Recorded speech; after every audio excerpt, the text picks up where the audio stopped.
In this neighborhood, a young new cop mocked a black widow, only to watch the entire street come running seconds later.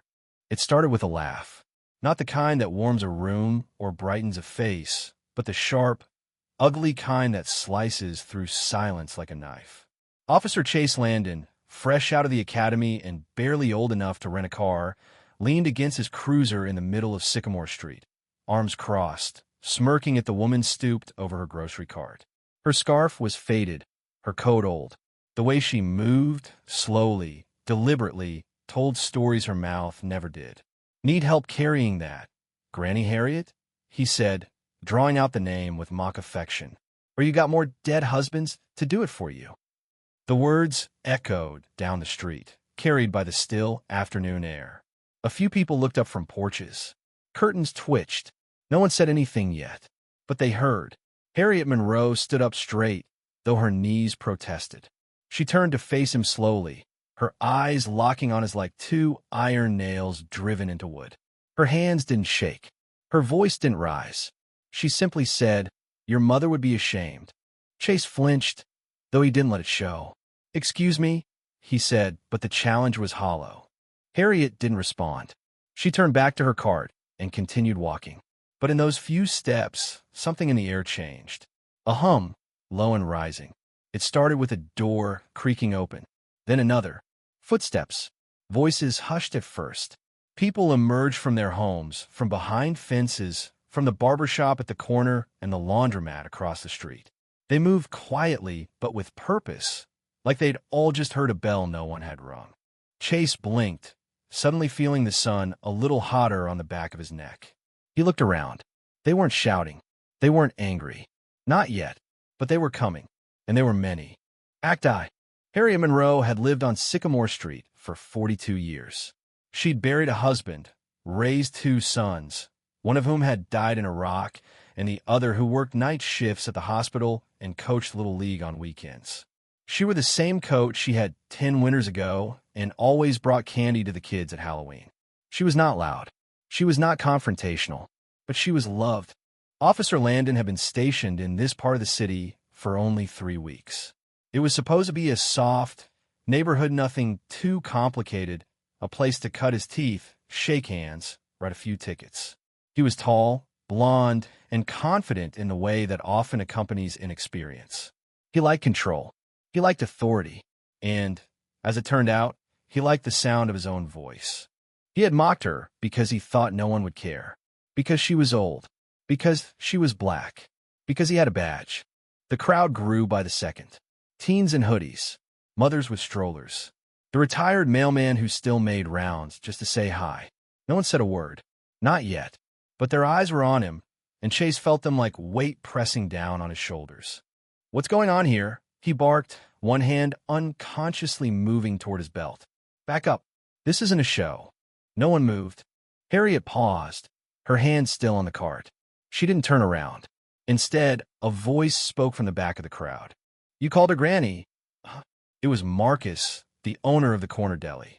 A big man with a slow voice and faster fists, but a heart so gentle that kids would follow him like ducklings. "That's Miss Monroe to you." Another voice joined. "She helped me with rent last winter," said Jamie, a single mother who lived above the nail salon. "When my boy had pneumonia, she didn't know me, and she still helped. She taught me how to tie a tie before my first job interview," said David, now 30, a substitute teacher with a crooked smile and tired eyes. "She was there when my sister got hit by that car in '09. Held her hand till the ambulance came." The testimonies came not like an angry storm, but like steady rain calm, persistent, undeniable. Harriet kept walking, her back straight, her dignity intact. Officer Landon looked around, suddenly small in his pressed uniform. He opened his mouth, then closed it. Sweat beaded on his temple. Act 2. The precinct buzzed later that afternoon. Chase sat at his desk, jaw tight, typing up a report he hadn't expected to write. Officer involved in community disturbance. He tried to play it down, of course. Claimed the crowd had become hostile, that he'd been concerned for public safety. But someone had filmed it. Of course someone had filmed it. Half the street had phones. The video went up on social media within the hour. The caption read, He laughed at the wrong woman. It wasn't violent. It wasn't explosive. But the quiet unity of it was unmistakable. The way they all stood for her. The way she never said a word in her defense and never needed to. By sunset, it had been shared over 10,000 times. Chase's supervisor, a wiry man named Lieutenant Griggs with 30 years of barely contained exhaustion behind him, called him into his office. He didn't yell. He didn't need to. "You want to explain to me what the hell you were thinking?" Chase shifted in his seat. It was a joke. She took it the wrong way. Griggs narrowed his eyes. "You mocked a widow in front of a crowd. A black woman in a community where trust is already razor thin. And now they're organizing." Chase blinked. "Organizing?" Griggs nodded slowly. "There's a meeting. Town hall. Tomorrow night. The whole street's invited. Including you. You want me to go?" "I want you to listen," Griggs said. "Because they're not asking anymore. They're demanding." That night, Chase went home to a quiet apartment and turned on the TV. Every local channel was running the video. A panel on Channel 6 was discussing it under the headline, "Community Defends Elderly Black Widow Against Police Harassment." The anchor's voice was grave. "What we're seeing here," she said, "isn't rage. It's resolve." Chase turned it off. The next day, Sycamore Street was alive with preparation. Posters were hung. Folding chairs were arranged. Even the mayor's office had sent a representative. Harriet hadn't said much since the incident, but she would be there. That alone brought the crowd. Chase showed up in plain clothes. He sat in the back. No one said anything to him, but a few glanced over with wary eyes. He recognized faces. Marcus, Jamie, David, even the kids. They were all there, but they weren't smiling. The microphone crackled as the meeting began. ACT 3 continued. The microphone crackled again, and a tall woman stepped to the front. She was dressed in a simple blue sweater and jeans, her hair pulled back tightly. She introduced herself as Denise Holloway, a civil rights advocate and lifelong resident of the district. "Tonight isn't about anger," she began, her voice calm but firm. "It's about respect and accountability. Two things we've been forced to fight for over and over again." Chase sat in the back row, shoulders hunched. No one looked at him directly, but he could feel their energy controlled, focused, and aimed right at him. Denise gestured toward Harriet, who was seated beside the podium in a folding chair, hands folded neatly in her lap. What happened to Miss Monroe wasn't just disrespectful. It was symptomatic of a problem bigger than one man, bigger than one badge. But we're not here to destroy anyone.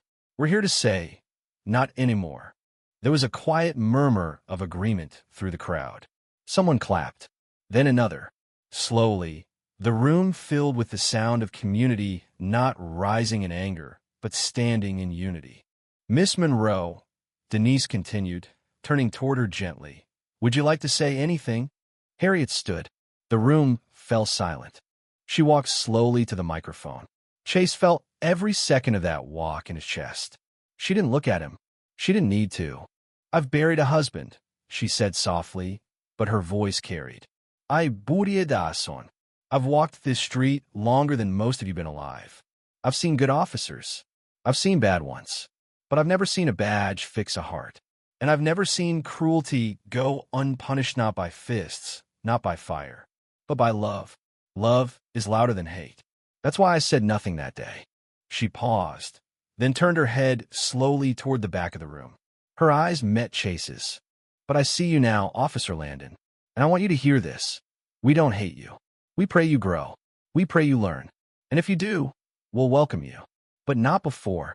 Not unless." She stepped away from the mic. The room stood as one. No cheering, just presence. Heavy, unyielding. After the meeting, people mingled. Neighbors shook hands, hugged, planned next steps. Chase tried to slip out, but Marcus caught him at the door.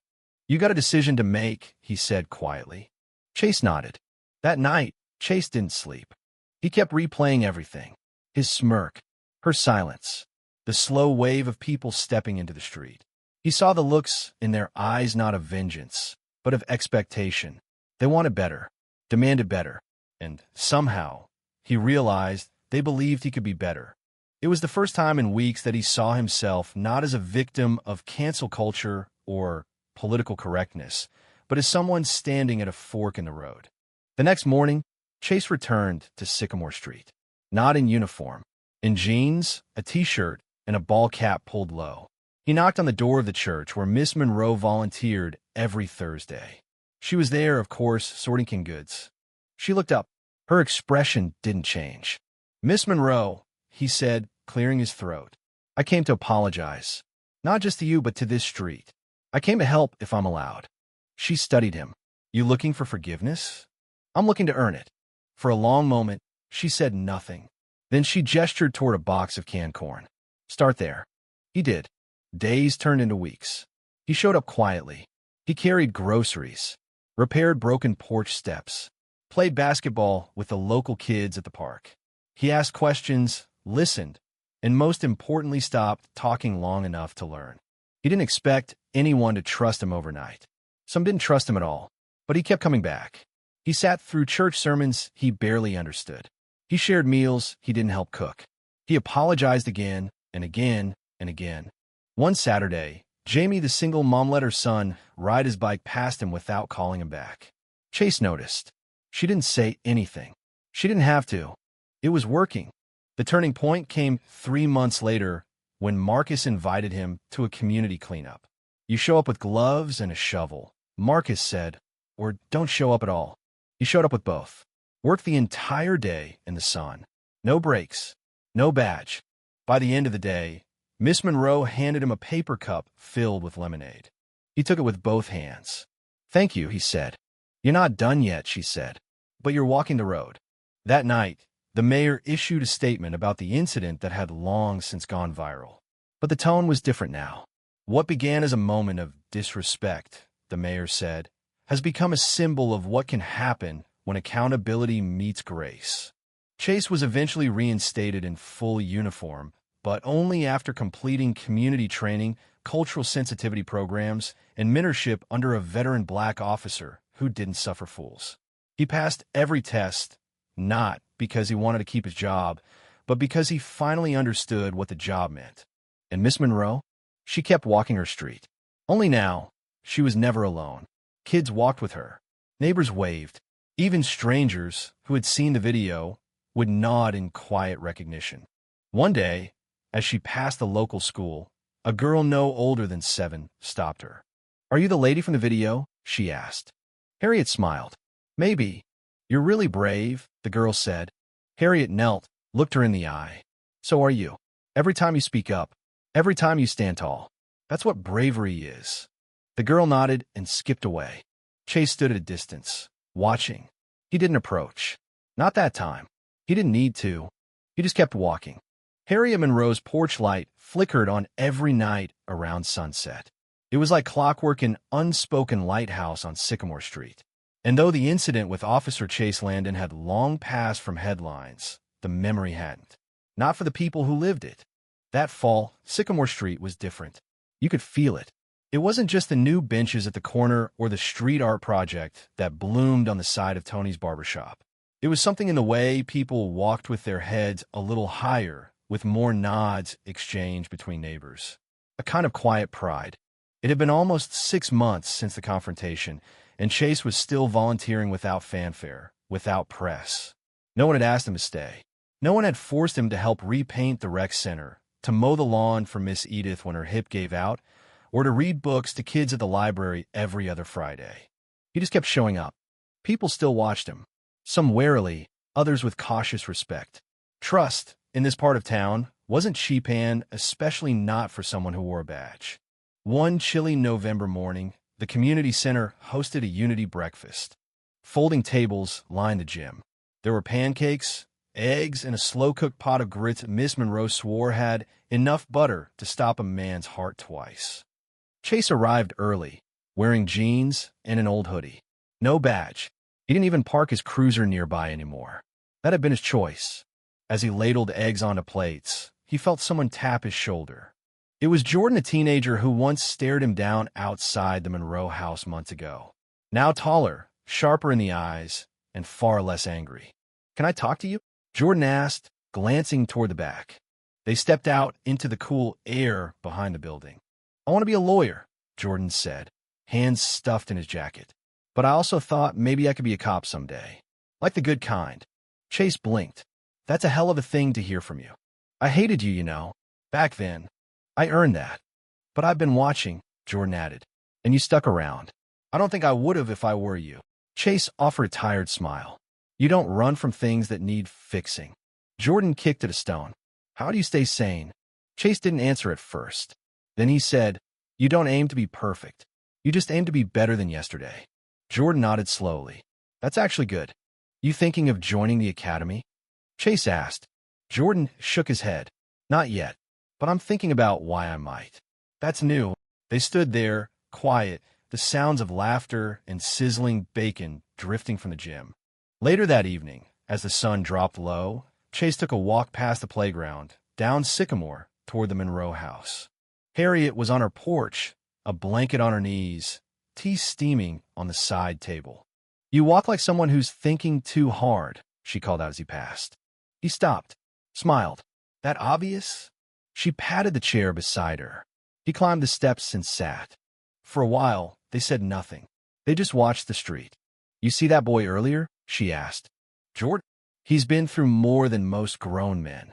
Lost his uncle to a traffic stop gone wrong. Learned to duck before he learned to read. And he's still asking questions. Still open. He asked me how I stay sane, Chase said. What did you tell him? That I try to be better than I was yesterday. Harriet chuckled. You sound like my husband. Was he a cop? He was a carpenter. Built half these porches, including this one.